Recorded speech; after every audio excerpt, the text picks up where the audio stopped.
Je pense qu'on va bientôt pouvoir commencer. Bonsoir, Monsieur Racine, je ne vous avais pas vu arriver. Stéphanie Lemeur. On salue une personne courageuse qui est venue assister à notre conseil municipal, qui représente le public. Merci, madame. Et puis, il y a les internautes qui vont, j'imagine aussi, nous rejoindre, quelques-uns en tout cas. Voilà, dernier conseil municipal du semestre. Assez copieux parce qu'il y a pas mal de dossiers à examiner. Alors, est-ce que tout le monde est là? Non, je pense que Betty Yamo nous rejoint. D'accord. Nous avons quelques absents ce soir et notamment pour 3 d'entre eux pour cause de Covid, mesdames, messieurs. Donc attention, hein, c'est Covid le retour. Voilà, donc on a au moins 3 collègues absents à cause du virus. Alors, absent excusé, Abderrahmane Abdelaziz qui a donné pouvoir à Khalidou Gueye, Anne-Marie Desmoulins qui a donné pouvoir à Lynn Magne, Betty Chap qui a donné pouvoir à Carole Moïse, Thierry Quignou, pouvoir à Denis Cupre, Waïba Afouf, pouvoir à Julien Kawan, Didier Lambert, pouvoir à Marc Malisevich. Et j'ai également les excuses de Monsieur Christian Duez, mais pas de pouvoir. Bastien, on n'a pas de pouvoir de Monsieur Duez? Non. Bon.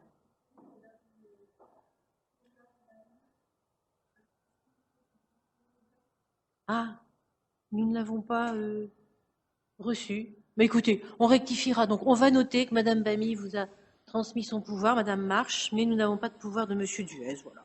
Je voulais juste le rappeler. Enfin, c'est de pure forme. C'est pas, ça peut être un oubli. Il n'y a pas de souci. Alors, secrétaire de séance. Carole, ah ben d'accord. Allez, Carole Moïse qui a dégainé la plus rapide. Bravo, Carole. Alors, sur le compte-rendu du conseil municipal du 9 mai, c'était Anne-Marie Desmoulins qui était secrétaire de séance. Est-ce qu'il y a des questions? Je n'en vois pas. Des remarques? Non, je le soumets au vote. Abstention, vote contre. Il est approuvé. Je vous remercie. Sur la liste des décisions de la maire, dans le cadre de sa délégation de pouvoir, y a-t-il des questions?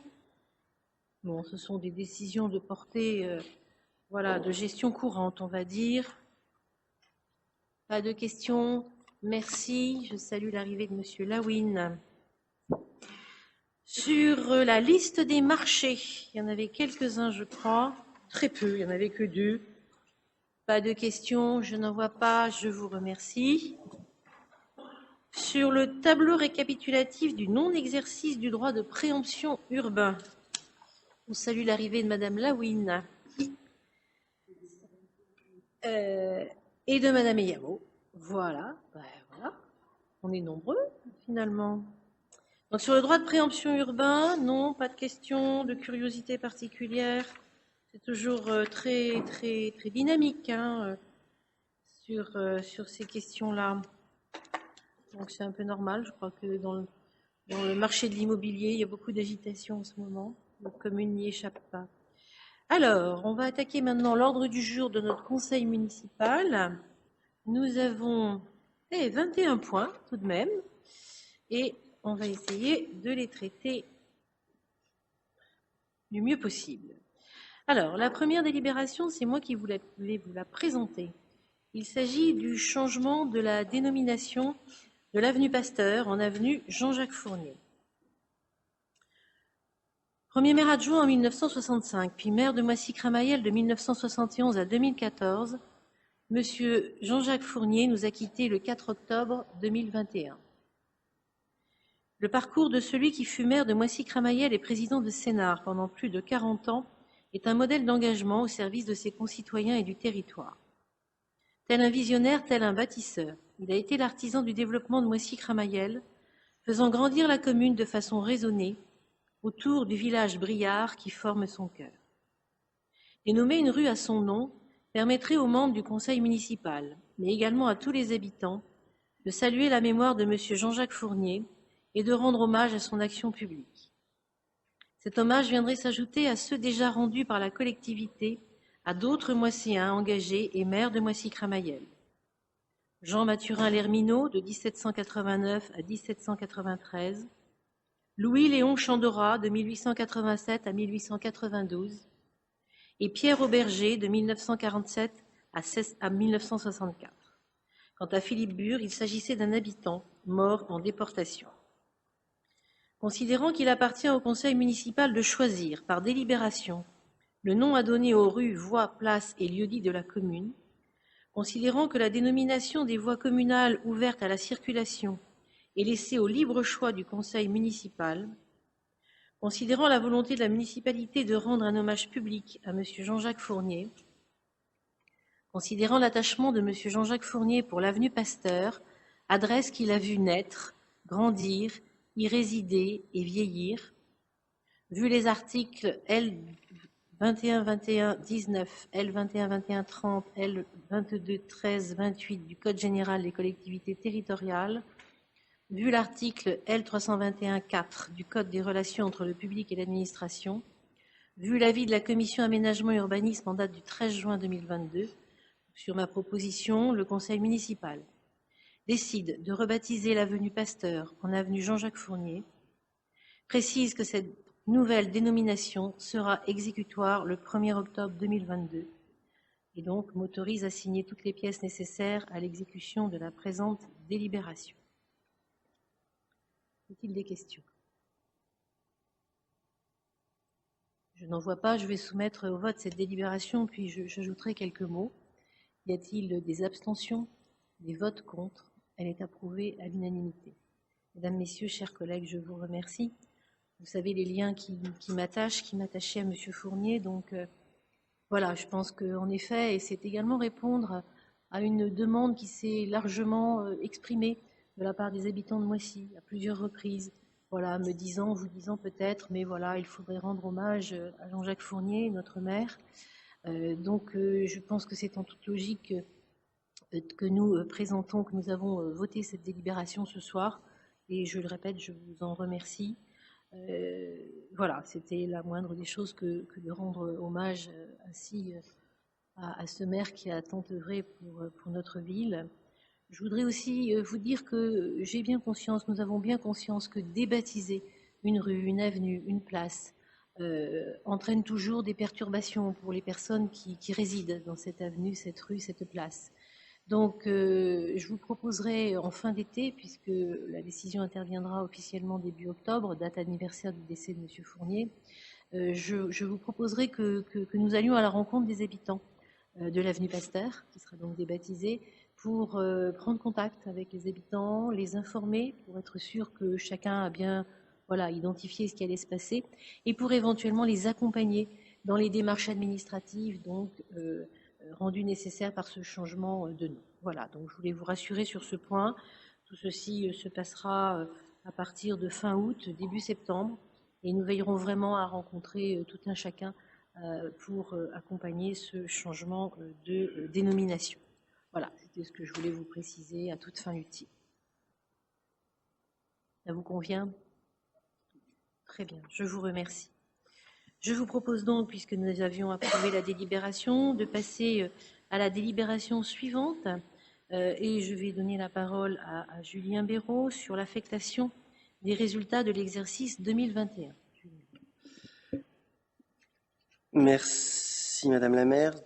Suite à l'adoption de notre compte administratif au début du printemps, il revient au Conseil donc d'affecter les résultats de cet exercice 2021. Pour mémoire, nous avions constaté dans notre compte administratif un résultat excédentaire de clôture sur la section de fonctionnement à hauteur de 2 762 065,72 €. La section d'investissement s'inscrivait avec un besoin de financement, donc un déficit de 285 511,31 €, qui était la résultante de son déficit d'exécution d'un peu plus d'1 190 000 €, auquel on ajoutait le solde excédentaire de nos restes à réaliser de 905 000, donc ça nous faisait bien 285 511,31 € de déficit sur la section d'investissement.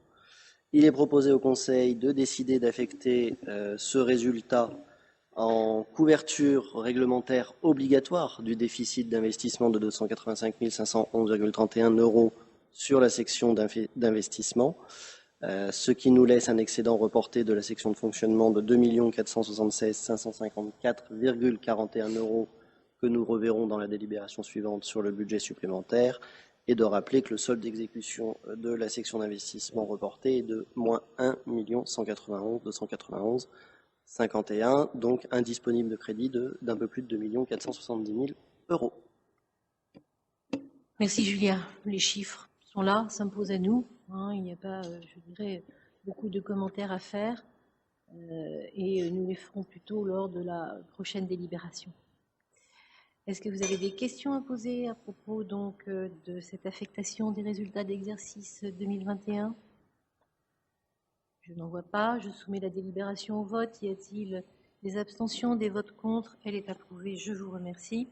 Donc nous passons au budget supplémentaire d'exercice 2022. Donc là où nous allons pouvoir mieux comprendre à quel dossier, à quel chapitre sont affectées ces sommes. Donc Julien.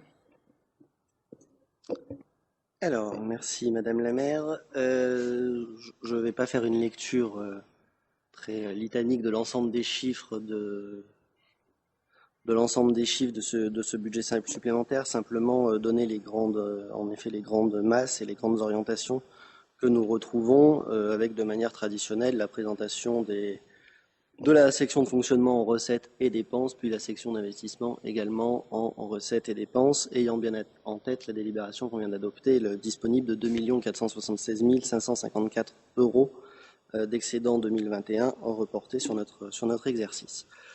Nous avons en recettes des recettes nouvelles par rapport à ce que nous avions prévu depuis le début de l'exercice, notamment en matière de fiscalité et de compensation, puisque nous avons des ajustements en termes de fiscalité directe, notamment taxes foncières, à hauteur de 288 000, et également sur la compensation que nous verse l'État au titre de la taxe foncière toujours, suite à la réforme de la taxe d'habitation. On en a assez parlé dans cette instance, ce qui nous fait en fiscalité et compensation 420 779 € supplémentaires par rapport à ce que nous avions budgété au moment de notre budget primitif en fin d'année 2021.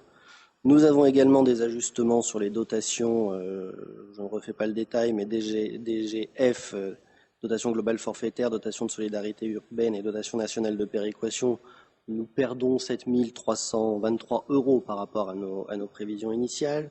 Donc autant dire que nos prévisions étaient quand même dans la ligne, ce n'est pas un très gros écart. Nous avons des crédits supplémentaires au titre du FCTVA. Vous savez, ce sont ces dépenses que nous engageons une année N et nous récupérons du FCTVA. L'année d'après, on est sur à peu près 16 points de TVA qui sont récupérés sur ces dépenses. A priori, c'est bien ça. Soit 55 000 €. Ça correspond, alors en section de fonctionnement, c'est assez rare, mais ça vient d'une nouveauté des normes comptables, puisque nous pouvons inscrire au titre du FCTVA des dépenses informatiques, notamment pour le cloud. Donc nous avons eu des dépenses à ce titre l'année dernière, ce qui nous permet de récupérer cette somme. Nous avons des subventions supplémentaires, subventions pour la Cité de la Jeunesse, 50 000 €, pour le poste de manager de centre-ville, 40 000 €. Nous sommes dans le programme Petite Ville de demain, avec ce poste de manager de centre-ville, donc l'agent de la commune qui s'occupe notamment du dynamisme du centre-ville et des commerces, et une subvention de 4 000 € pour un deuxième dispositif de recueil des titres sécurisés, puisque nous le savons tous, il y a d'importants retards constatés depuis plusieurs mois sur la délivrance des titres d'identité, passeports et cartes d'identité, et la ville de Moissy étant reconnue pour son traitement rapide dans le dépôt des dossiers, la préfecture nous a alloué un deuxième dispositif de recueil et donc quelques crédits supplémentaires, notamment pour les installations informatiques. Nous verrons que nous avons le pendant en dépenses. Nous avons également des revenus de location pour 4 800 € suite à l'ouverture de notre boutique éphémère qui a été inaugurée début juin, donc 4 800 € jusqu'à la fin de l'année, et ça fonctionne plutôt bien. Le calendrier se remplit de manière satisfaisante. 15 800 €, un peu plus, 15 878 précisément, sur des reprises sur provision. Au dernier conseil municipal, nous avions adopté une délibération sur des admissions en non-valeur 15 878 euros que nous retrouvons en recettes dans ce projet de budget supplémentaire, puisque je vous rappelle que nous avions l'année dernière adopté une délibération, nous en verrons une autre par la suite, pour les risques d'impayés, où on fait des provisions, pardon, et ces provisions, quand elles sont passées en conseil municipal, enfin on récupère l'argent quand il y a des admissions en non-valeur sur les provisions réalisées. Tous ces petits montants additionnés, je pense que personne ne l'a fait de tête, représente 583 134 euros de recettes supplémentaires au titre de la section de fonctionnement, soit un peu plus de 3 100 000 euros de disponibles si nous ajoutons les 2 476 d'excédents de fonctionnement reportés. Que proposons-nous de faire avec cet argent au titre déjà de la section de fonctionnement en dépenses? Le premier gros poste de dépenses qui apparaît dans ce projet de budget supplémentaire, c'est une revalorisation des charges de personnel à hauteur de 605 000 euros. Les charges de personnel et des indemnités d'élus. Donc les indemnités d'élus sont à hauteur de 5 000 euros sur cette enveloppe de 605. Pourquoi une revalorisation? Ce ne sont pas des emplois supplémentaires. Nous n'avons pas la folie de créer des emplois dans tous les sens. Mais il n'aura échappé à personne qu'un débat est en train d'agiter le pays sur le pouvoir d'achat et que des décisions doivent être prises, notamment sur le point d'indice des fonctionnaires. La première conférence aura lieu demain après-midi. Je regarde la directrice générale en disant cela. La première conférence aura lieu demain entre le ministre de la Transformation et de la Fonction publique et les syndicats, avec une première annonce du taux de revalorisation du point d'indice. Nous sommes partis sur une hypothèse de 4%, qui était l'hypothèse qui circulait le plus depuis que l'annonce a été faite au mois de mars par la majorité relative actuelle. Je parle bien de la majorité relative à l'Assemblée. Et également, on prend en compte la hausse du SMIC, puisque nous avons déjà connu 2 hausses du SMIC depuis le début de l'année, 1er janvier, 1er avril, une autre à venir certainement au 1er juillet, et une dernière très très certainement à l'automne, au 1er novembre ou 1er octobre, à voir. Mais il nous faut donc prendre ces éléments en compte. Donc 605 000 euros d'inscription supplémentaire de charges de personnel.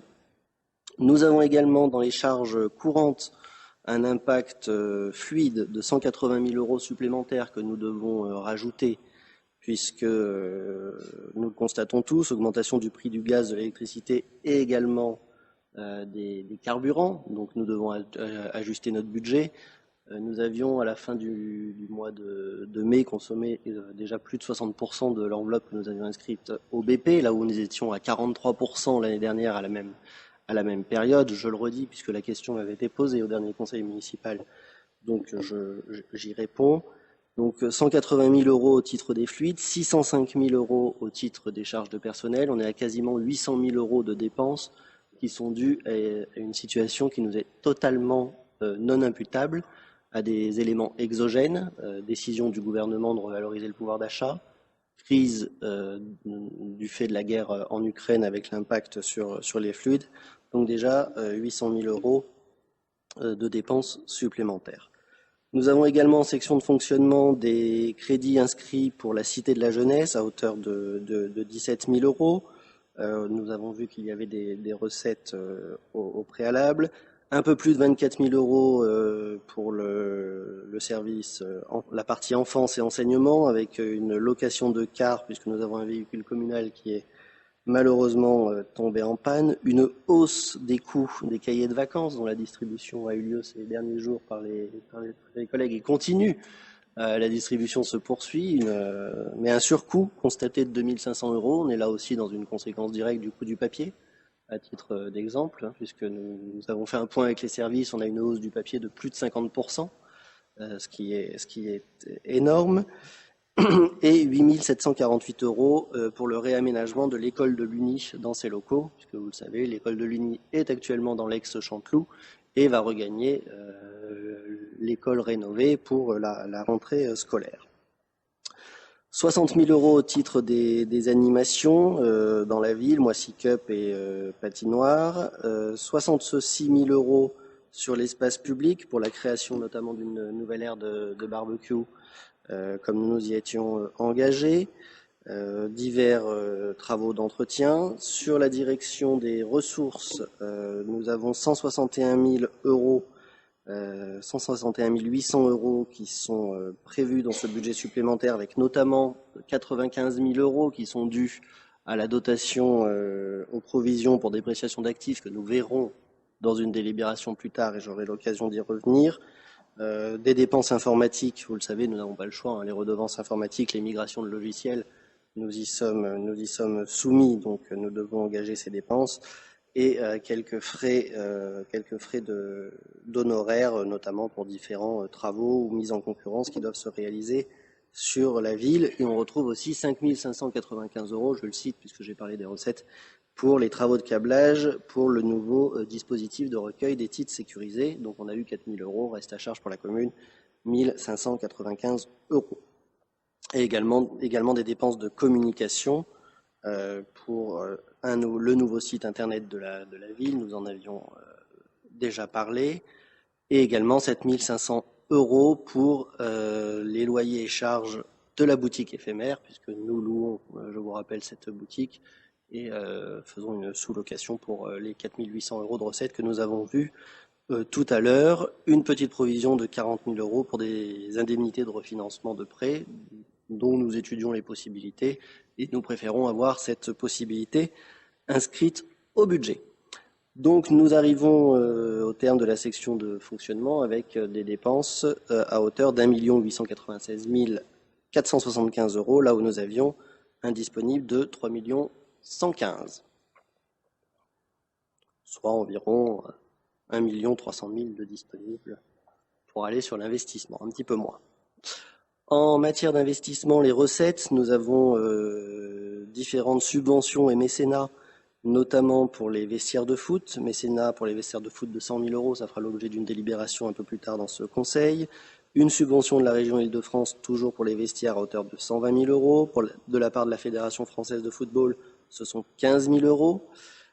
Une participation de l'État à l'acquisition de capteurs de CO2 pour les écoles. Nous sommes dans les conséquences directes de la crise Covid, où des capteurs de CO2 ont été achetés pour les écoles. Nous avons dépensé 25 000 euros. Nous sommes subventionnés à un peu plus de 19 000 euros. Donc on voit qu'on est sur un taux de financement quand même assez intéressant. Le dispositif ayant été revu par l'État, puisqu'on n'était pas du tout sur ces proportions-là initialement. Et également 11 340 euros de DETR pour l'extension du dispositif de vidéoprotection avec une caméra supplémentaire sur l'avenue Pierre-Auberger. Une rectification du FCTVA en matière d'investissement à moins 60 000 euros. On avait eu l'occasion d'en parler, ça a été vu longuement en commission. Mais vous le savez, notamment sur le groupe scolaire de l'Uni, tout n'avait pas pu être mandaté en fin d'année, donc nos prévisions étaient un peu plus optimistes, donc on retire 60 000 euros de FCTVA. Et également sur cette partie, en recettes d'investissement, on retrouve les indemnités de refinancement de prêts, mais c'est une écriture entre sections qu'il nous faut réaliser.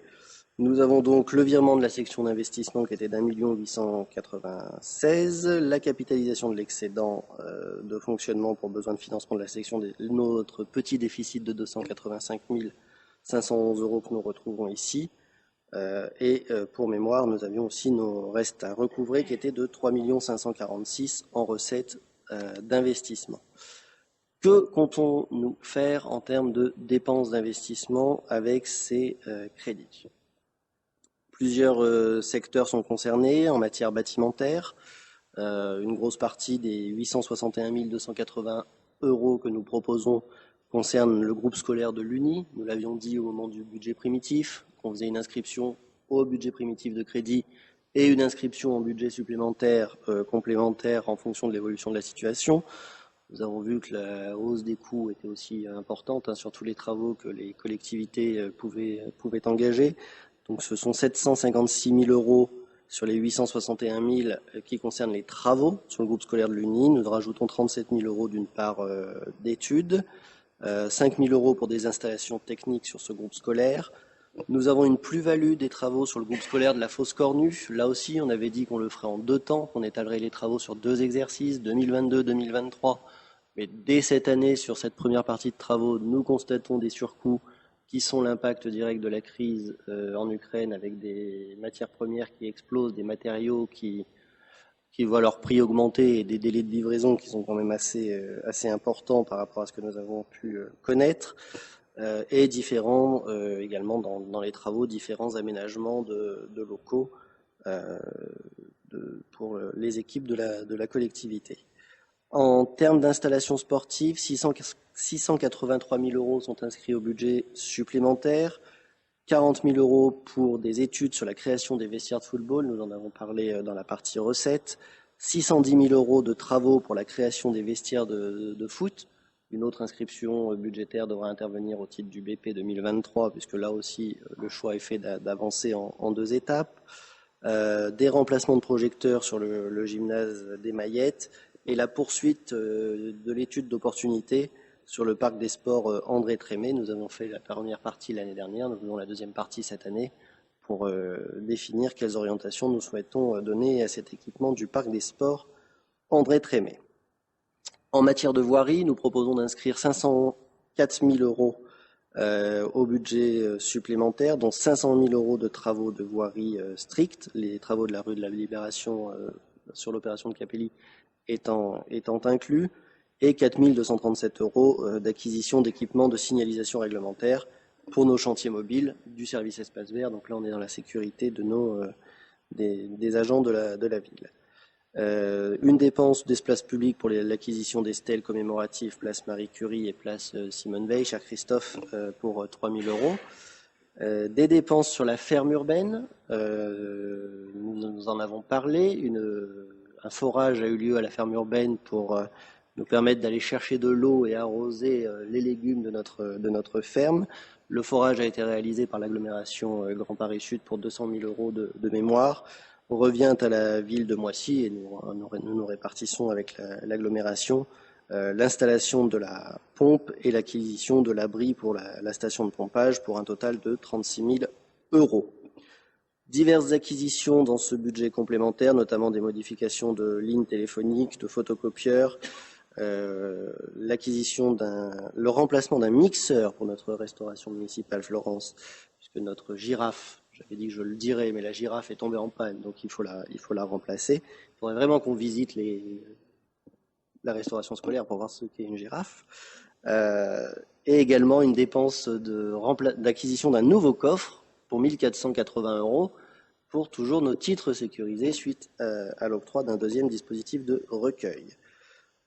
Des dépenses en matière d'enseignement, nous sommes sur les fonds d'investissement, vous savez qu'on reporte tous les ans pour près de 24 000 euros. Le dépôt de garantie de la boutique éphémère pour 2 535 euros et des dépenses de communication pour 2 130 euros pour la réalisation d'un film institutionnel. Je crois que j'ai tout dit sur ce budget supplémentaire et les orientations qu'on souhaite donner. Merci Julien, c'est très complet en effet. Je pense que vous retrouvez vos petits, entre guillemets, tous ces dossiers abordés en commission, qui sont évoqués régulièrement. Donc là, on met un peu d'ordre, j'allais dire, à mi-année, à l'occasion de ce budget supplémentaire. Et donc, maintenant, on a le cap jusqu'à la fin de l'année. Il y aura peut-être une décision modificative encore, mais ça n'est même pas sûr. Donc voilà, j'espère que vous vous y êtes retrouvés. Merci pour cette présentation, Julien. Est-ce que vous avez des questions à nous poser, à Julien ou moi-même? Vous l'avez relevé, bien sûr. S'impose à nous les augmentations s'agissant des fluides. Voilà, dont acte. S'impose à nous donc la décision de l'État, et on ne peut pas être contre, j'allais dire, y compris moralement parlant, d'une augmentation des salaires des fonctionnaires de la fonction publique, y compris territoriale, donc la nôtre. Donc évolution du point d'indice de 4%, c'est quand même important d'un coup, j'allais dire. Mais c'est vrai que l'inflation est là et il est bien naturel que nos collaborateurs puissent avoir un coup de pouce significatif au niveau de leur rémunération. Mais voilà, ça évidemment se répercute lourdement dans notre budget. Donc voilà, une fois qu'on a dit cela, c'est vrai que pour le reste, on essaye d'ajuster au mieux par rapport à des dossiers déjà engagés et qu'il convient donc de finaliser dans les meilleures conditions. Voilà ces quelques mots de commentaire. Avez-vous des questions à nous poser à ce propos? Je n'en vois pas. Il semble que la présentation ait été claire. Merci encore, Julien. Je soumets au vote. Y a-t-il des abstentions? Des votes contre? Eh bien, écoutez, merci. Ce budget supplémentaire, exercice 2022, est donc approuvé à l'unanimité. Voilà donc pour ces premières délibérations. On va maintenant dérouler des dossiers examinés dans le cadre des commissions. Donc, s'agissant de la commission aménagement, en l'absence de Thierry Quignou, souffrant, je vais demander à Marc Malisevich de nous présenter le rapport annuel 2021 de la commission communale d'accessibilité. Marc. Oui, en l'absence de Betty et Thierry, malheureusement indisponibles ce soir, à qui nous souhaitons un prompt rétablissement, je vais vous présenter le rapport annuel de la commission communale pour l'accessibilité. Alors, pour commencer, est-ce que ça marche? Oui. Hop, hop, hop. Pardon. Voilà. Alors, nous remercions chaleureusement chacune et chacun des membres de cette commission qui sont restés très mobilisés malgré le contexte sanitaire de cette année 2021. Nous avons pu ainsi organiser 8 rencontres en mixant selon les disponibilités, distancielles et présentielles. J'en profite également pour remercier les services pour leur efficacité et leur disponibilité. Les travaux de la commission touchent naturellement les 8%, 1468 habitants, les 8% des habitants de Moissy-Ramayel ayant une reconnaissance de handicap, mais aussi tous ceux qui rencontrent des difficultés dans leur mobilité du fait de l'âge, de la santé, d'un handicap temporaire et naturellement les jeunes parents et les assistantes paternelles avec leurs poussettes. Vous l'avez compris, notre objectif est bien de faciliter la ville et ses services à tous les publics dans leur diversité. La Commission est fortement impliquée dans tous les projets et s'accorde sur les programmations pour répondre aux nouveaux besoins et optimiser les investissements en s'assurant de l'amélioration de l'accessibilité. C'est ainsi que cette année 2021 a mobilisé plus de 280 000, vous avez le chiffre exact, euros au titre du plan d'aménagement de la voirie et des espaces publics. Pour mémoire, il s'agissait de 158 668 euros en 2019 et 239 090 en 2020. Nous allons voir quelques réalisations. Tout d'abord, j'espère que vous voyez mieux que moi, un accès sélectif rue du Canton. Ce dispositif permet le passage des personnes en fauteuil et des poussettes, mais ne laisse pas passer les motos. Il a longuement été travaillé et testé par la Commission. Il en existe déjà, par exemple, à l'Arboretum. La rue des Églantiers. Donc là, ont été repris les cheminements. Rue d'Édimbourg, le traitement d'un passage piéton avec abaissement de trottoir, les bandes d'éveil et de vigilance et les poteaux réglementaires. Rue de l'Amour, les cheminements ont été refaits. Les 2 parkings, côté Bajot et côté Fabre et d'Églantine, ont été repris, avec les reprises de cheminement et la création de 2 places PMR de chaque côté. Ici, nous voyons les passages sélectifs de 1 à 5 autour du parc André Trenet. Les barbecues du parc de Lugny ont fait aussi l'objet d'un travail de la Commission en matière d'accessibilité, les équipements en eux-mêmes et le cheminement. Sur le mail des États généraux a été mis en norme un passage piéton et a été créé une place PMR à l'angle de la rue Olympe de Gouges. La Commission a aussi validé des travaux qui n'étaient pas... si ça voulait changer, ça serait bien. Voilà. La Commission a aussi validé des travaux sur des zones non incluses dans le PAV, dans le plan d'amélioration de l'accessibilité de la voirie et des espaces publics pour un montant de 44 000 euros. Par exemple, c'est le cas de la rue de la Fraxinelle. La mobilité et en particulier les transports en commun sont des sujets d'étude pour la Commission qui s'est prononcée le 4 mai pour la réception de la ligne 21 totalement accessible après avoir partagé son diagnostic les années précédentes. Il a été présenté également les nouvelles bornes d'information voyageurs, qu'on appelle BIV, solaires, plus lisibles, 11 nouvelles bornes qui s'ajoutent aux 8 existantes. Les études ont également démarré sur les diagnostics des lignes 22 et 23 Quand je parle des lignes, c'est bien entendu des lignes bus. Pour ce qui concerne de l'accessibilité des ERP, établissements recevant du public non communaux, 5 ERP ont fait leur démarche, ce qui porte à 98 sur 143 le nombre d'ERP conforme à la loi.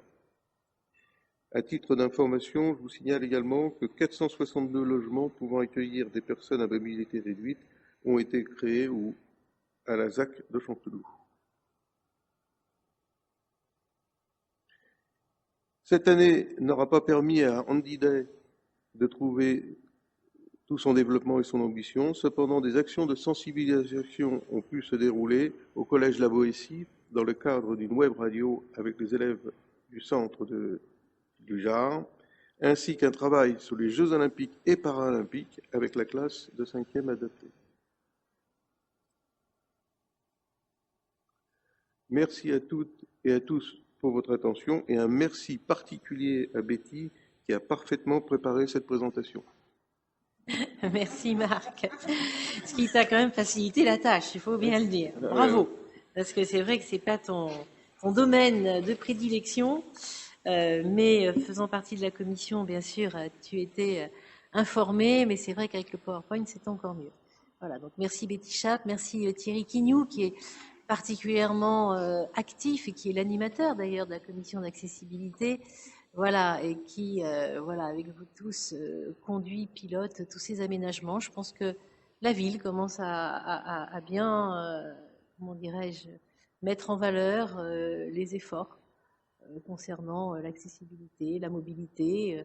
On commence à être une ville reconnue, en tout cas, pour ses réalisations dans ce domaine. Voilà, est-ce que vous avez des questions sur ce rapport annuel 2021, où en effet en 2021, avec le Covid, on n'avait pas pu organiser le Handy Day comme on l'avait souhaité, tandis qu'on l'a organisé en 2022, de manière plus traditionnelle. Et ça s'est bien passé, même si on sent que, bien sûr, après ces 2 longues années d'absence, il faut peut-être remobiliser les troupes et imaginer peut-être d'autres formes en matière de sensibilisation au handicap. Voilà. En tout cas, on est là, on avance de manière régulière et les résultats sont là également. Donc sur ce rapport annuel, il suffit, j'allais dire, d'en prendre acte, donc il n'y a pas de vote particulier. Voilà, je vous propose donc en effet de le valider. Voilà, donc on va passer maintenant au dossier suivant. Dans le cadre de la commission ville, il s'agit d'un dossier nouveau de la Cité de la Jeunesse, de sa labellisation, donc par le truchement d'une convention entre la préfecture de Seine-et-Marne, la ville de Savigny-le-Temple et la ville de Moissy-Cramayel. C'est Stéphanie Lemeur qui rapporte. Stéphanie. Merci. Donc effectivement, il s'agit ce soir donc d'approuver une convention à intervenir donc entre la préfecture de Seine-et-Marne, la ville de Moissy-Cramayel et donc de Savigny-le-Temple, donc une labellisation Cité de la Jeunesse. Alors, les cités de la jeunesse ne sont pas, ce n'est pas une mesure, enfin, c'est une mesure nouvelle, oui, mais en tout cas c'est une mesure qui vient du comité interministériel des villes, qui était proposée par le ministère de la Ville pour les quartiers prioritaires de la politique de la ville.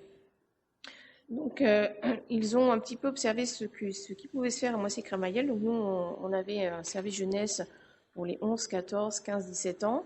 Et puis, au mois de septembre 2021, nous avions, au regard du contexte actuel concernant la jeunesse de 18 à 26 ans, au sortir de la crise sanitaire également, on avait donc réorienté aussi notre politique envers cette tranche d'âge-là, en créant donc la Boussole, qui est un lieu dédié aux 18-26 ans, où ils peuvent trouver accompagnement, conseils sur diverses thématiques.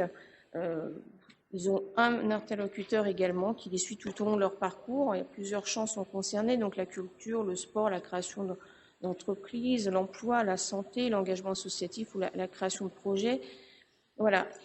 Donc, lorsque la préfecture nous a contactés, mais ils se sont aperçus qu'effectivement, Moissy était un petit peu précurseur en la matière sur ce projet 18-26 ans. Donc, ils nous ont proposé la labellisation Cité de la Jeunesse. Donc, nous avons accepté, mais il a fallu faire quelques petits réajustements, car effectivement, donc les cités de la jeunesse concernent les 15-25 ans. Et nous avons donc réorienté un petit peu le projet.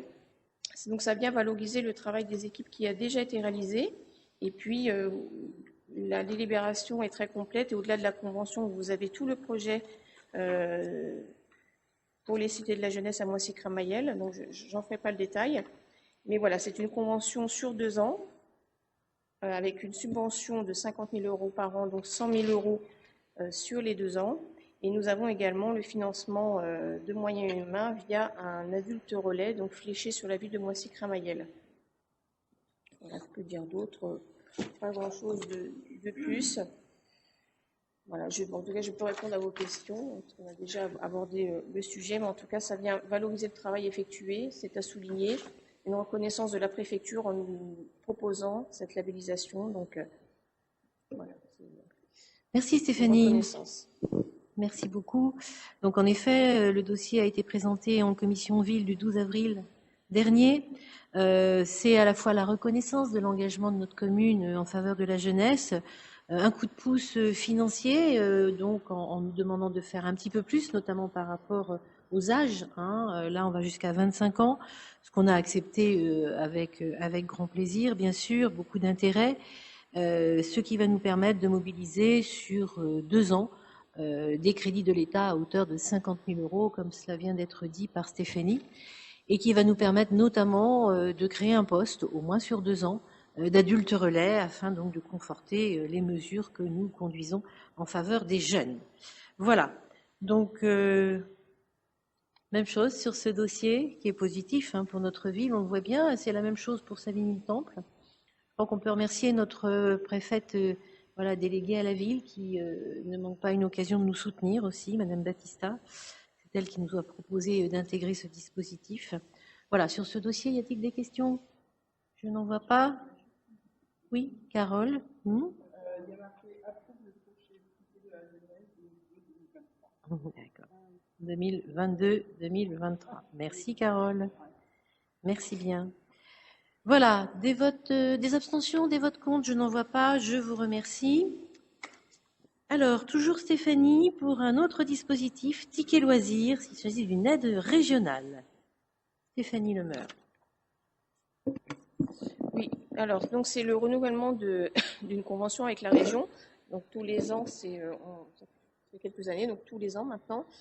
Donc la région fait bénéficier à la commune 450 tickets loisirs d'une valeur de 6 €, donc pour permettre aux jeunes de pouvoir accéder aux bases de loisirs donc de la région et de France. Donc de pouvoir, c'est une inclusion par le sport, le loisir. Voilà, donc c'est une libération qu'on prend tous les ans. Donc la région renouvelle les 450 tickets loisirs. Et pour information, donc l'an dernier, ce sont 156 jeunes moisséens qui ont pu bénéficier donc de ces entrées en base de loisirs pour faire de la découverte et de l'initiation sportive et de profiter de ces bases de loisirs également en groupe. Donc 156 jeunes et puis certains peuvent avoir plusieurs tickets. Donc on atteint les 450. Donc on renouvelle la convention. Bien, merci Stéphanie. Je suppose que c'est notre service jeunesse qui met ces tickets loisirs à disposition des jeunes en fonction de leurs souhaits, de leurs projets. Voilà.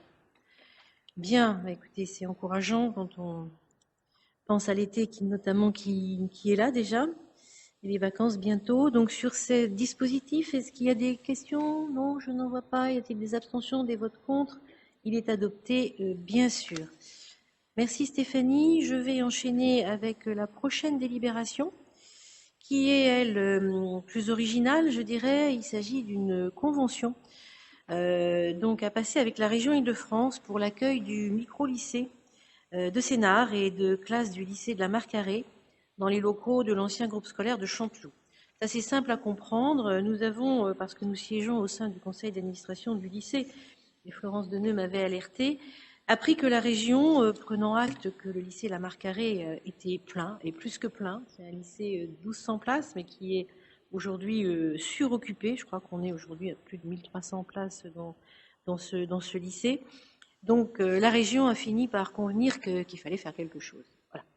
Donc, le Conseil régional a délibéré il y a quelques mois, prenant la décision d'engager donc la réflexion puis la construction d'un lycée supplémentaire dans notre secteur, lycée qui serait construit dans le Carré Sénart, voilà, à cheval entre l'Essonne et la Seine-et-Marne, car à la fois les communes de Saint-Pierre-du-Perret, Tigerie, etc., également donc les communes de notre secteur, dit de Sénart, c'est-à-dire Comble-la-Ville, Moissy, Lieusaint, Savigny, etc., avaient besoin, en effet, de pouvoir orienter les lycéens excédentaires, entre guillemets, sur un nouveau lycée. Oui, mais voilà.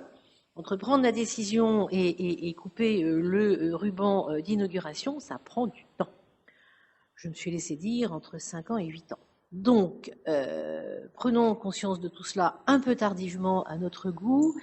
La région était sur le point de décider de construire des préfabriqués qui auraient été implantés dans la cour de l'actuel lycée La Marcaré. Apprenant cela, j'avoue qu'on était un peu fâchés. C'était pas faute d'avoir alerté depuis de nombreuses années que le lycée était plein et archi plein.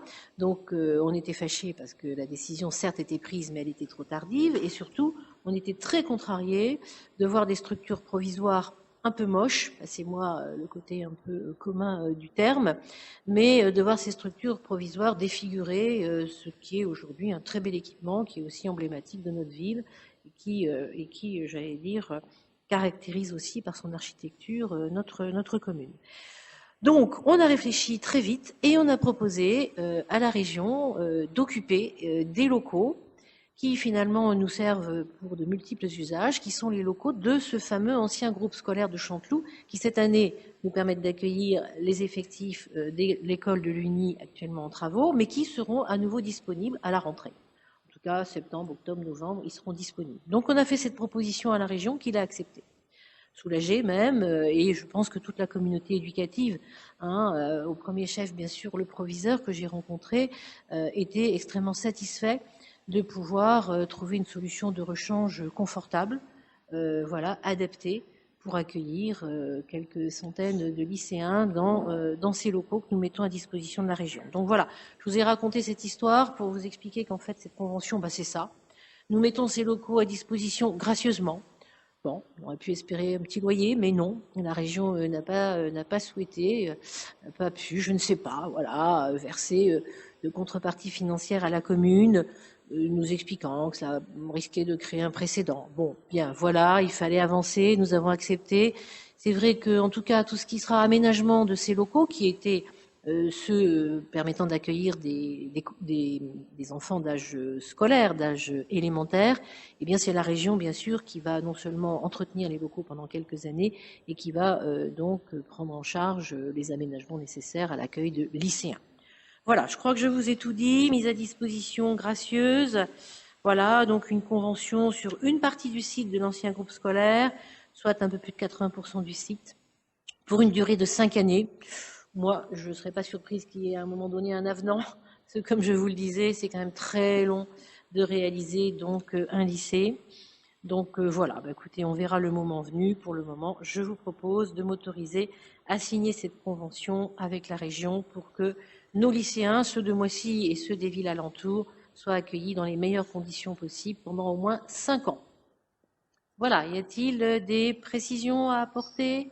Des questions à poser? Florence, toi qui nous représentes au sein du conseil d'administration du lycée, c'est bien ça l'histoire, n'est-ce pas? Parfait. Eh bien, écoutez, chers collègues, si vous n'avez pas de questions, je vous propose donc d'adopter cette convention avec la région Île-de-France. Y a-t-il des abstentions, des votes contre? Je n'en vois pas. Je vous remercie. Donc, nous ferons connaître notre décision à la région le plus vite possible. Merci pour votre attention. Alors, la délibération suivante, ça concerne les sports. Donc, une subvention de reversement de la ville de Moissy-Cramayel à l'association Moissy Cup. Philippe Delpy. Bonsoir à tous. Donc, c'est une subvention donc, qui va être versée à l'association Moissy Cup. Pourquoi? Parce que la ville va la percevoir donc, au niveau de l'État, parce que l'association ne peut pas la percevoir directement. Donc, on nous demande en gros de percevoir la somme et de la reverser à l'association. Voilà, donc comme vous le savez tous, ça s'est terminé hier soir. Donc c'est quelque chose qui s'est déroulé du 10 juin au 26 juin. Donc qui va se renouveler régulièrement. Donc il était normal donc qu'il y ait un effort qui soit fait, en tout cas côté de l'État, pour aider cette association. Voilà. Si vous avez des questions, je vous écoute.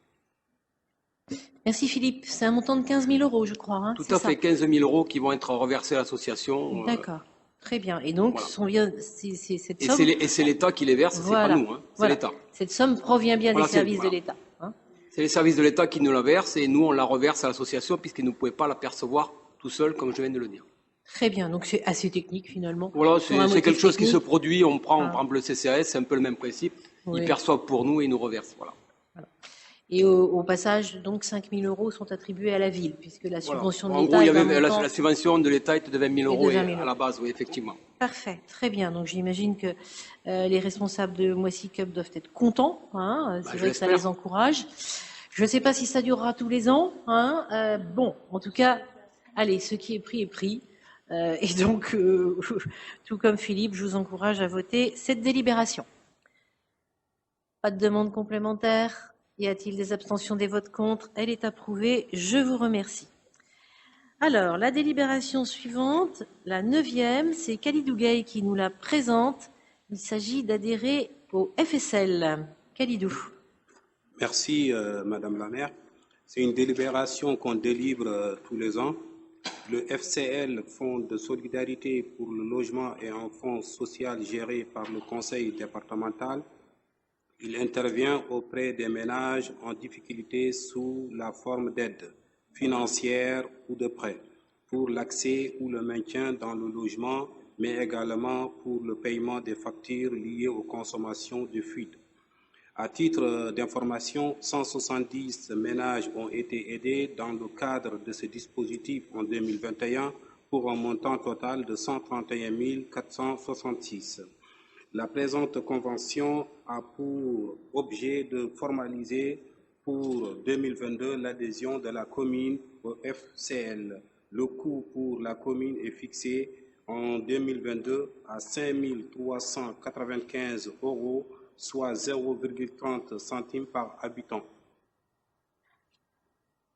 Très bien, merci Khalidou pour cette présentation claire. C'est vrai qu'il n'y a pas à hésiter. Hein, pour 5 000 € environ versés par la commune, eh bien, nous allons donc obtenir plus de 130 000 € voilà, hein, de l'État dans le cadre de ce fonds de solidarité logement.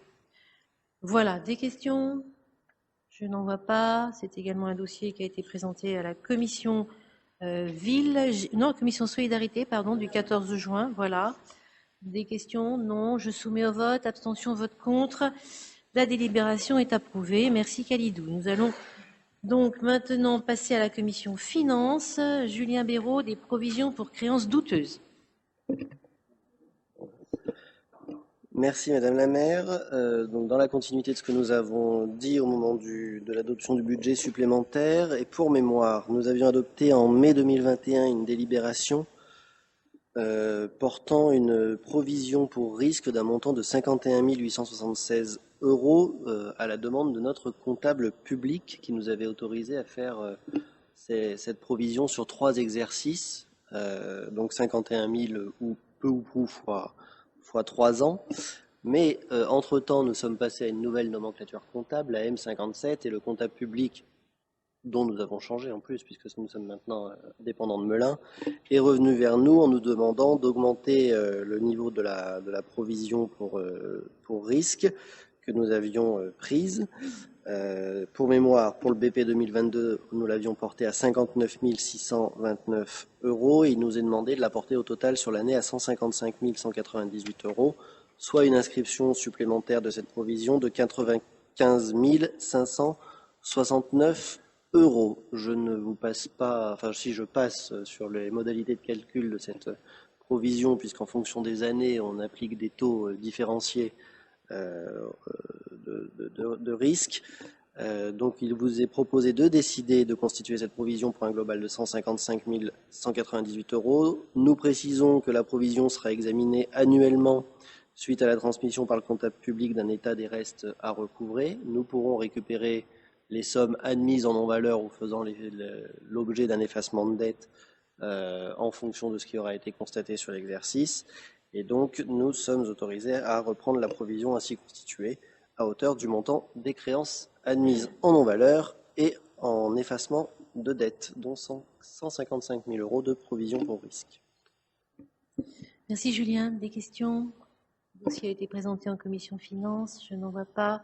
Je passe au vote. Abstention, vote contre. La délibération numéro 10 est approuvée à l'unanimité. Je vous remercie. La 11 sur l'utilisation du FSRIF, le Fonds de solidarité Île-de-France. Alors une délibération qu'on retrouve chaque année à cette période de l'année où nous devons indiquer quelle utilisation il a été fait du Fonds de solidarité Île-de-France, le FSRIF. Pour mémoire, au titre de l'année 2021, la commune de Moissy a perçu 1 049 504 € en 2 versements de juillet et décembre 2021. Conformément au texte et à l'esprit de la loi, ces sommes sont affectées au renforcement des structures d'accueil des services suivants, à savoir l'accueil périscolaire, la police municipale, l'action sociale et le service emploi-formation. Également au renforcement des actions en direction des adolescents et des préadolescents. Et également renforcement des effectifs du service Moissy Propreté dans le cadre de l'amélioration du cadre de vie. Il y a un tableau qui nous démontre l'utilisation de ces 1 049 504 € principalement sur du recrutement de personnel et du financement de rémunération et des actions en faveur des adolescents et des préadolescents. Donc il est proposé au Conseil d'approuver ce rapport. Merci Julien. Ce FSRIF, il va perdurer Normalement, oui. Bon. Celui-là, oui. Bon, bien. Non, parce qu'on est inquiet, hein, je vous cache pas. Aujourd'hui, les collectivités locales ont toute raison d'être inquiètes. Voilà, on l'a évoqué tout à l'heure, entre les dépenses qui sont obligatoires, qui s'imposent à nous, et puis la politique de l'État qui risque peut-être de changer dans les mois qui viennent. Je ne vous cache pas qu'on est assez inquiet. Voilà, donc sur le FSRIF, je soumets au vote. Y a-t-il des votes contre, des abstentions? Adopté. Merci. Et cette fois-ci, la DSU, la dotation de solidarité urbaine. Donc la dotation de solidarité urbaine, le même principe, les mêmes services d'affectation et actions d'affectation, mais le montant est différent pour 2 110 564 € sur l'année 2021 avec des natures de financement qui sont similaires à ce qu'on vient de dire sur la FSRIF. Et j'anticipe la question, la DSU devrait perdurer quand même. Bien. Voilà, pour le moment, rassuré. Merci Julien. Sur la DSU, y a-t-il des questions? Je n'en vois pas. C'est les mêmes affectations, hein, vous l'avez vu. Voilà, sur le fonctionnement des services. Des votes contre, des abstentions, approuvés à l'unanimité. Eh bien, c'est à mon tour. Une convention de mécénat. On a parlé tout à l'heure abondamment des vestiaires sportifs qui vont être, dont les travaux vont être engagés en tout début d'année prochaine, qui vont permettre d'offrir des conditions convenables aux jeunes sportifs du club de foot Sénart-Moissy. Donc, on l'a vu tout à l'heure, ça coûte cher. Il faut mobiliser tout ce qu'il est possible de mobiliser en matière de subventions de l'État, de la région, etc. Mais également, on ne s'interdit pas à Moissy de solliciter du mécénat. Donc, j'avais parlé de ce dossier à la SCADIF. La SCADIF, vous savez, c'est ce logisticien qui s'est installé dans le parc d'activités de la 5, au sud de Moissy et en partie sur Réau, et qui est le logisticien en fait des établissements Leclerc. Voilà. Donc, cette entreprise a un comportement tout à fait citoyen, est attentif aux besoins, au dialogue avec les collectivités sur lesquelles elle s'implante. Donc, tout naturellement, la SCADIF a accepté de verser 200 000 € de mécénat pour contribuer à la réalisation de ces vestiaires. 100 000 € sur lesquels nous avons déjà délibéré, c'est bien ça. Et là, donc, c'est la seconde vague, si je puis dire, de l'aide de la SCADIF à la réalisation de ces équipements. Voilà, c'est bien. À chaque fois qu'on peut négocier du mécénat, vous savez que j'hésite pas à le faire en votre nom à tous et à toutes. Et ma foi, ça aide bien. Ça aide bien. C'est pas la première fois. On a sollicité d'autres entreprises, il faut le faire. Des questions? Je n'en vois pas. Donc, je vous propose d'approuver cette convention d'intention de mécénat. Vote contre, abstention, je n'en vois pas, elle est approuvée. Je vous remercie. Alors, la délibération suivante, c'est le comité de jumelage, mais c'est très financier. Donc, Julien Kawan, on va passer la parole à Julien Béraud, d'accord. Donc, s'agissant d'une subvention exceptionnelle au comité de jumelage Moissy-Rosenfeld. Julien Béraud. Tout est presque dit. Oui. Donc, vous le savez, il y a eu un voyage au mois de mai à Rosenfeld en Allemagne pour fêter les 50 ans, et je parle sous le contrôle de Julien, pour fêter les 50 ans du jumelage entre nos deux communes. Ce jumelage a été décalé de quelques années à cause de la crise sanitaire, de 2 ans. Oui, Carole, oui, je sais. Franc succès que ce regroupement à Rosenfeld cette année, puisque le comité de jumelage a dû prendre en charge des dépenses imprévues avec la location d'un troisième bus, puisque nous étions près de 150 moisséens présents à Rosenfeld à la fin du mois de mai. Et donc, il est proposé au conseil municipal d'allouer 1 000 € supplémentaires au comité de jumelage Moissy-Rosenfeld pour la prise en charge de ce bus supplémentaire, étant précisé que la subvention inscrite au budget primitif était de 2 200 €. Donc, nous portons, à titre exceptionnel, la subvention au comité de jumelage à 3 200 € pour cette année. Et c'est mérité. Oui, tout à fait. Ça a été un très bel échange qui a impliqué vraiment beaucoup d'habitants de Moissy-Crémaillel. 150 Moisséens se sont rendus donc à Rosenfeld et effectivement, il a fallu donner un petit coup de pouce au comité de jumelage pour notamment la location d'un troisième car. Oui, on dit car, un autocar. Voilà, sur cette subvention exceptionnelle, des questions? Non, je n'en vois pas. Approbation, abstention, vote contre. C'est approuvé, je vous remercie. Et en dernier dossier pour la commission finances, à propos du marché forain avec la CEMACO, une exonération partielle de la redevance annuelle. Julien Béraud. Oui, alors comme vous le savez, nous avons une DSP, délégation de services publics pour le marché avec la Société d'exploitation des marchés communaux, la CEMACO, qui a été conclue à compter du 1er janvier 2013, qui se termine au 31 décembre 2022. Nous sommes, je parle sous le contrôle d'Antonia, mais nous sommes en contact régulier avec la CEMACO. Et la CEMACO est venue vers la ville afin de nous demander une exonération partielle de la redevance, prenant en compte différents éléments qui sont intervenus au cours des dernières années, notamment les travaux d'aménagement de la place du 14 juillet pour le passage du bus, les travaux de requalification de l'avenue Philippe Bure, la place qui accueille le marché sur une durée de 7 mois entre 2019 et 2020, et également les périodes de restriction liées à la crise sanitaire. Vous vous souvenez, notamment entre 2020 et 2021, ça devait changer à peu près tous les 15 jours. Un coup, on avait le droit aux légumes, après on n'avait plus le droit, je ne sais plus quel type de commerce, il fallait y aller avec le masque, il fallait une autorisation de sortie, enfin voilà. Donc le marché a été fortement impacté. Pour mémoire, donc on applique le code des collectivités territoriales, mais surtout une ordonnance du 25 mars 2020 qui avait été prise par le gouvernement à l'époque pour régir les relations dans le cadre des marchés publics en période de crise sanitaire. Et c'est ce qui fonde aussi notre proposition de ce soir, d'exonérer la CEMACO d'une partie de sa redevance à hauteur de 9/12 au titre de l'année 2022, soit 5 700 €. Je précise que l'ordonnance du 25 mars 2020 arrive à son terme très prochainement, puisque l'état d'urgence sanitaire devrait être levé. Donc voilà, c'est ce qui fonde cette décision.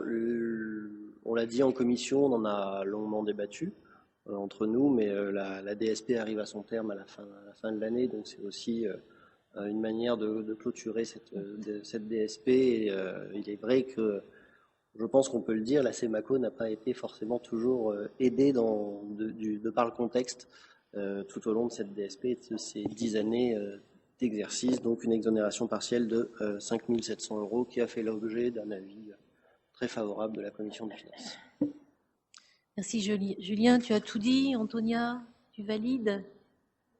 Voilà, bon, c'est vrai que c'est en quelque sorte une indemnisation, quoi, presque, hein, par rapport à des conditions de fonctionnement très difficiles. Voilà. Donc sur cette proposition, des questions, des abstentions, des votes contre? Elle est approuvée, je vous remercie. Voilà, on verra à partir de l'année prochaine comment nous poursuivons l'organisation de notre marché qui est apprécié. On peut en dire ce que l'on veut ou ce que l'on peut, mais dans l'ensemble, nous avons tous intérêt à conserver un marché à Moissy-Cramayel. Voilà. Mais ça, c'est une autre histoire. On verra l'année prochaine. Voilà, merci Julien. Alors sur l'administration générale et les ressources humaines, je dois vous présenter une délibération. Ne me demandez surtout pas trop de détails. Il s'agit de la modification du régime indemnitaire tenant compte des fonctions, des suggestions, de l'expertise et de l'engagement professionnel, soit le RIFSEP, pour le cadre d'emploi des ingénieurs territoriaux. Cette délibération revient régulièrement, progressivement. Cette indemnité, si je comprends bien, s'élargit à l'ensemble donc des cadres d'emploi de la fonction publique territoriale, et cette fois-ci, il s'agit de celui des ingénieurs territoriaux. Donc, chers collègues, je n'irai pas plus loin, sinon on demandera à Béatrice Quiatol de vous répondre. Est-ce que vous approuvez, voilà, d'appliquer ce nouveau régime indemnitaire aux ingénieurs territoriaux? Non, ça va? Bon, on en a combien d'ingénieurs territoriaux? Oui, en plus, on n'en a pas beaucoup. Bon, voilà. Donc, mais il faut le faire. Ils apprécieront. Allez, 3. Bon. Ah, merci Daniel. Donc, ils apprécieront. Je vous propose donc d'approuver cette délibération. Abstention, vote contre. Elle est approuvée. Je vous remercie. C'est hyper technique, hein. Mais bon, il faut bien sûr. Alors, dispositif adulte relais, je vous en ai parlé tout à l'heure. Stéphanie vous en a parlé tout à l'heure. Il s'agit de la création d'un poste de médiateur dans le cadre de la labellisation Cité de la Jeunesse. Voilà, donc sur 2 ans, hein, c'est un contrat, j'imagine. C'est ça, hein, un contractuel. Eh bien, écoutez, tant mieux, on va pouvoir renforcer nos équipes. C'est pas de trop. Donc, je vous propose de créer un poste de médiateur dans le cadre de la labellisation Cité de la Jeunesse. C'est bien sûr une rémunération fixée sur la base minimale du SMIC horaire en vigueur. Voilà. Écoutez, on aura bien sûr mettre en place des actions d'accompagnement professionnel et de formation. C'est bien la moindre des choses. Et donc, je vous propose de solliciter l'aide forfaitaire annuelle de l'État pour ce poste. Des questions? Je passe au vote. Abstention, vote contre. Merci. La délibération est approuvée. Les suivantes concernent des contrats d'apprentissage.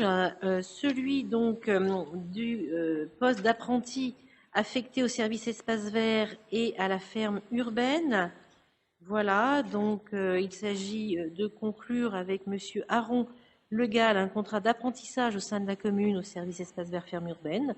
Voilà, c'est j'allais dire du gagnant-gagnant, hein. On accueille dans nos services des jeunes qui sont en apprentissage. Eh bien, écoutez, ils découvrent le métier et nous, très souvent, on est très contents de leur travail et cela renforce nos effectifs. Voilà. Donc, sur ce contrat d'apprentissage, des questions, je n'en vois pas. Donc, je soumets au vote. Abstention, vote contre. Approuvé. Même chose pour la délibération suivante. Il s'agit du service informatique. Et je soumets également directement à votre vote, hein, c'est la même philosophie. Y a-t-il des abstentions, des votes contre? Donc, la création d'un poste dédié donc, au contrat d'apprentissage au sein du service informatique est approuvée.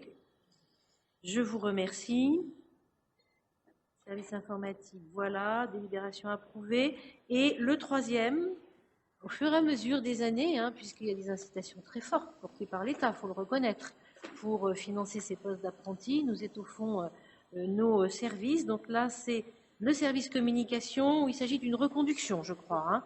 On est tout à fait satisfait du jeune qui est donc arrivé dans nos services.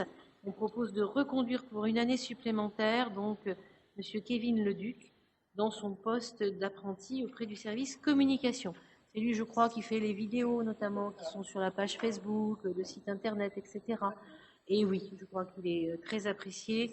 Et pour preuve, c'est un Moisséen. On propose de reconduire son contrat. Abstention, vote contre. Vous approuvez à l'unanimité. Je vous en remercie. Et pour finir, la modification du tableau des effectifs.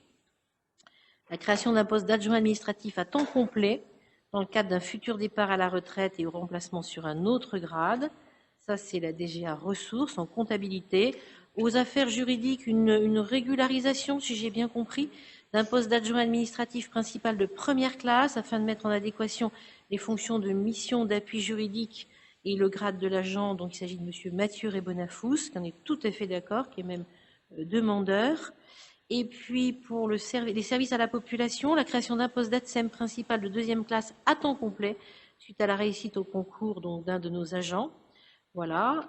Et enfin, dans le cadre du développement du territoire, la création d'un poste d'adjoint technique à temps non complet à 21 heures afin de stagiairiser, donc c'est positif, un agent. Voilà, donc des décisions qui vont conforter nos agents dans leur mission. Avez-vous des questions? Je n'en vois pas, c'est clair. Je passe au vote. Abstention, vote contre. La délibération est approuvée. Eh bien, mesdames, messieurs, s'agissant de l'ordre du jour de notre conseil municipal, il est donc achevé. Mais avant de nous quitter, je dois, conformément donc au Code des collectivités, vous faire part de 2 questions du groupe Unis pour Moissy, qui nous sont parvenues donc ces jours derniers, vendredi, je crois bien, et pour lesquelles je vais tenter d'apporter quelques éléments de réponse. Alors, là, les premières questions concernent des nuisances place de La Fontaine. En effet, cette place aujourd'hui, voilà, est perturbée, la tranquillité, j'allais dire, des habitants autour de cette place, petite place donc au sud de Moissy, dans le quartier du Noyer-Perrot, je crois. Voilà. Ensuite, entre le Noyer-Perrot et les Maillettes, voilà. Voilà, une place non accessible aux voitures, accessible seulement donc aux piétons, un parking en sous-sol, bien sûr sous la place et entouré de logements. Donc, fait l'objet d'occupations indues de la part de quelques individus qui font du bruit. Je dirais que c'est la première des nuisances que l'on constate, et donc le groupe Unis pour Moissy le rappelle avec force et indique que donc ces fauteurs de troubles doivent respecter le droit des riverains à une vie paisible.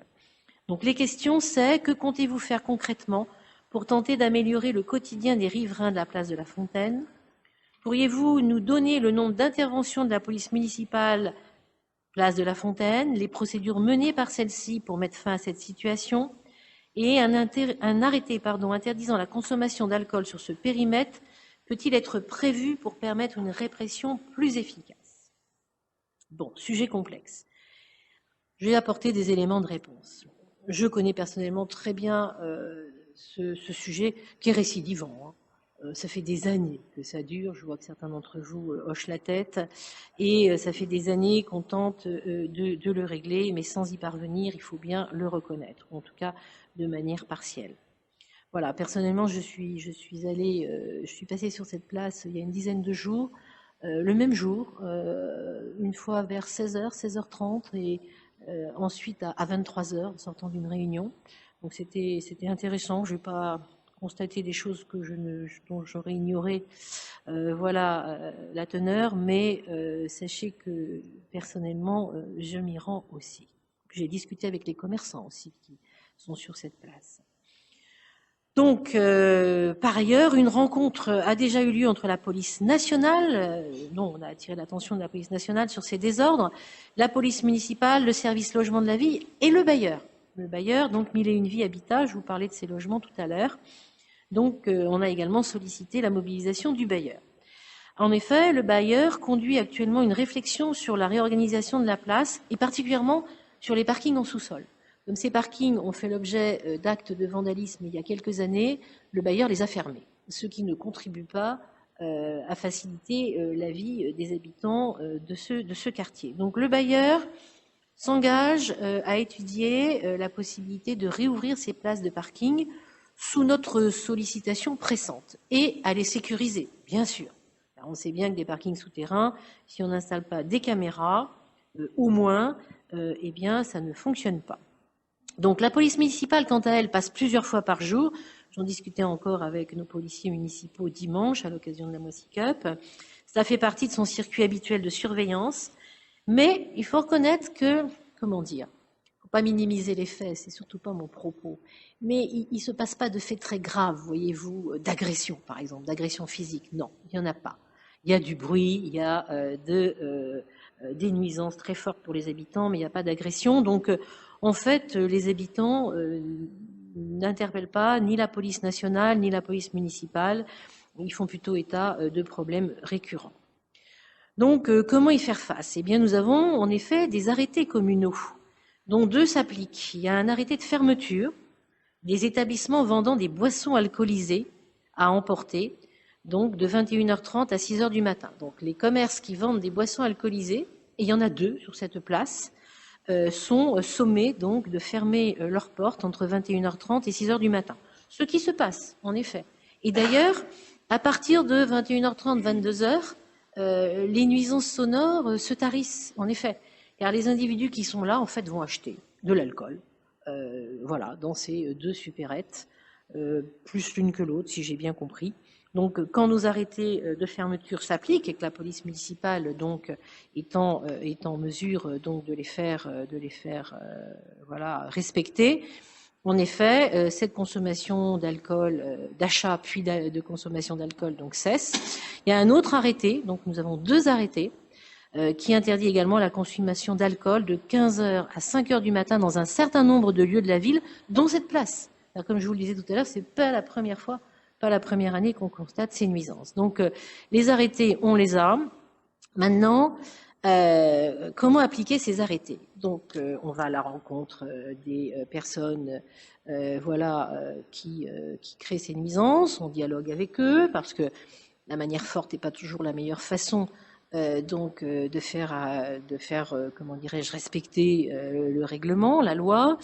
Ils conviennent, ils sont pas mauvais bougres, j'allais dire. Moi-même, je m'y suis essayé à cet exercice. Allez, ils font un effort, ils baissent la sono, ils baissent la radio. Ils conviennent qu'ils sont un peu bruyants. Malheureusement, dès qu'on a le dos tourné, la sono repart de plus belle et les habitants sont à nouveau incommodés.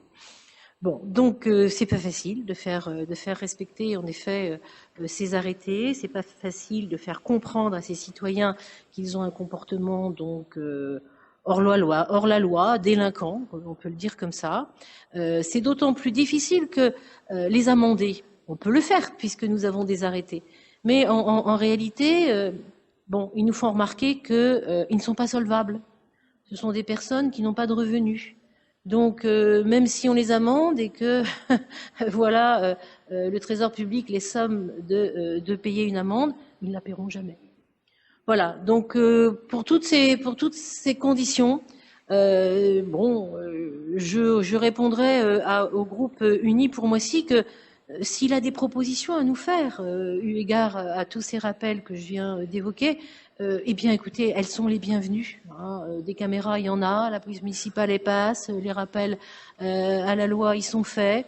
Mais voilà, c'est pas facile. On ne baisse pas les bras, on les gêne, on est là, on est présent, on essaye d'imaginer toutes sortes de solutions.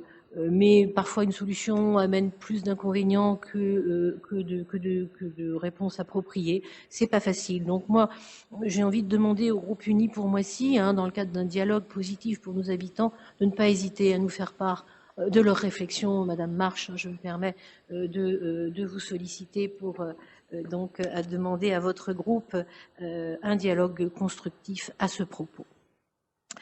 Deuxième série de questions. Alors, il s'agit de la neige industrielle. Donc, en effet, le groupe rappelle que le 26 janvier dernier, l'épisode est déjà un petit peu lointain, mais il a été important, en effet. Les habitants de Moissy-Cramayel avaient eu la surprise de découvrir leur ville recouverte d'un mince tapis de neige qui était en réalité de la neige industrielle, qui est une conséquence de la pollution atmosphérique localisée. Madame la maire avait demandé des comptes au président de Grand Paris Sud, oubliant peut-être la politique du tout logistique voulue par Madame la maire et son prédécesseur depuis des décennies. Question. Madame la maire, vous aviez demandé une étude, avez-vous eu une réponse? En tant que vice-présidente de Grand Paris en charge du développement économique, avez-vous entamé de limiter l'installation des entrepôts XXL à venir où votre démarche écologique ne se résume qu'à de la poudre aux yeux, ne se limitant qu'à mettre quelques moutons ou chèvres dans des espaces verts? santé des habitants et enfants de Moissy-Cramayel doit passer avant toute autre considération économique. Bon, des moutons, là, et des chèvres, mais bon. En effet, voilà. Je crois d'ailleurs que c'est très apprécié des habitants. Bon, venons-en aux choses sérieuses. En effet, je crois que j'ai eu l'occasion de le dire d'ailleurs, j'avais adressé un courrier à monsieur Michel Bisson, président de l'agglomération, qui m'a répondu, voilà, le 25 février dernier, je tiens sa réponse à votre disposition. Ça a été une surprise pour tout le monde, cet épisode de neige industrielle, et y compris au niveau de l'agglomération, les conseillers communautaires que j'ai interpellés. Malheureusement, votre groupe n'était pas représenté, Madame Marche, ne l'est pas d'ailleurs à l'agglomération. Donc j'avais eu l'occasion d'interpeller donc le président qui m'avait assuré de son soutien et de sa détermination à trouver des éléments de réponse. Donc le conseil communautaire a, à partir de cet incident, pris la décision d'adhérer à Airparif. Airparif, c'est donc une structure, un organisme régional qui, en effet, veille à la qualité de l'air sur la région Île-de-France. Donc, nous avons adhéré à Airparif au niveau de l'agglomération et, à ma demande, j'ai été désignée comme représentante suppléante au conseil d'administration pour, eh bien, je dirais, si mon collègue Michel Souloumiac, autre conseiller communautaire, était absent, je puisse en tout cas faire valoir les intérêts de l'agglomération et ceux de Moissy-Cramayel au sein de cet organisme. En attendant, Grand Paris Sud doit réaliser dans le cadre du plan R une étude, un audit qui prévoit un renforcement de la qualité de l'air des PCAET. Voilà. Donc on peut imaginer que l'agglomération bénéficie prochainement de la mise en place d'une zone à faible émission mobilité, une ZFE comme l'on dit, qui nous permet donc de mieux diagnostiquer la pollution issue du transport routier, voilà, et qui concerne particulièrement Moissy-Cramayel. Voilà, donc je tiens à votre disposition cette réponse. Donc on se mobilise, on s'organise, on adhère à Airparif, on va donc participer de manière très active aux travaux de cette structure et on va vérifier que Airparif engage une étude sur notre secteur. Voilà, donc que dire d'autre? Ah, l'activité logistique. Vous savez que le développement économique est une compétence de l'agglomération. Donc on a des débats extrêmement vifs, soutenus au sein de l'agglomération, mais je l'ai rappelé tout à l'heure, il faut participer aux séances du conseil communautaire pour avoir une bonne idée de ce qui s'y passe à ce sujet. Donc, l'activité logistique, c'est pas tout noir ou tout blanc, c'est le cas de le dire en l'espèce. C'est vrai que l'activité logistique, c'est des emplois, c'est de la richesse fiscale, c'est de l'innovation technologique, c'est de la robotique, c'est donc des emplois d'ingénieurs, des emplois qui se diversifient de plus en plus. Donc, cette logistique, nous l'accueillons sur les différentes communes de Grand Paris Sud et singulièrement sur le secteur des Sénards. Il n'y a pas qu'à Moissy, il y a à Réau, voilà, il y a à Comble-la-Ville, il y a un très important projet là qui va prendre forme, porté par la Poste, et où mon collègue Guy Geoffroy, accueillant de la logistique aussi sur sa commune, parle d'ailleurs de patriotisme économique s'agissant de la Poste, voilà, où mon collègue Alain Auzet, deux personnalités bien connues du groupe, qui posent ces questions. Mes collègues sont comme moi, comme nous, ils ne rejettent pas la logistique systématiquement parce que c'est de la logistique. Non, il y a des aspects positifs, mais il y a aussi des aspects négatifs. Donc, en accord avec Michel Bisson, nous sommes plusieurs à prôner un moratoire, c'est-à-dire une suspension du développement de la logistique. Et puis, je vais vous dire, tout simplement, il n'y a plus de terrain. Voilà. La logistique, a pu trouver sa place sur notre territoire grâce à des ventes de grandes parcelles de foncier appartenant à des propriétaires privés. Je pense à M. Vantemsch qui a vendu des terrains très importants à Prologis dans le cadre du parc de Chanteloup, par exemple, qui accueille un très très très grand parc logistique. Donc voilà, vous voyez, c'est un sujet complexe. Certains peuvent pas dire, mais moi je suis contre et puis moi je suis pour. Voilà. En tout cas, il faut y être attentif. Personnellement, j'y suis extrêmement. Je vous renvoie une interview du journal Les Échos donc que j'avais donné il y a quelque temps, qui reflète tout à fait ma position, hein, à la fois, en tout cas très, très attentive à ces aspects. Je vous informe d'ailleurs que la chaîne de télévision M6 va m'interviewer récemment dans le cadre de l'émission Capitale à ce sujet. Donc la parole de la maire de Moissy-Cramayel commence à être entendue et reconnue, hein, parce que c'est une parole mesurée, mais forte, tout du moins, hein, s'agissant de ces questions. Voilà, donc voilà ce que je peux vous dire. Moi, je suis pas dans la caricature, je suis pas dans la polémique. J'avance, je travaille, j'argumente. Je vois les bons côtés des choses et je suis attentive aussi aux mauvais. Voilà, donc j'espère avoir été à peu près complète en réponse aux questions posées par le groupe Uni pour Moissy. Voilà, chers collègues, je vous propose d'en arrêter là. Hein, je vous souhaite une bonne fin de soirée. Vous savez que c'est notre dernier conseil municipal du semestre, donc petite récompense. Eh bien, écoutez, boire ensemble le verre de l'amitié avant les congés d'été.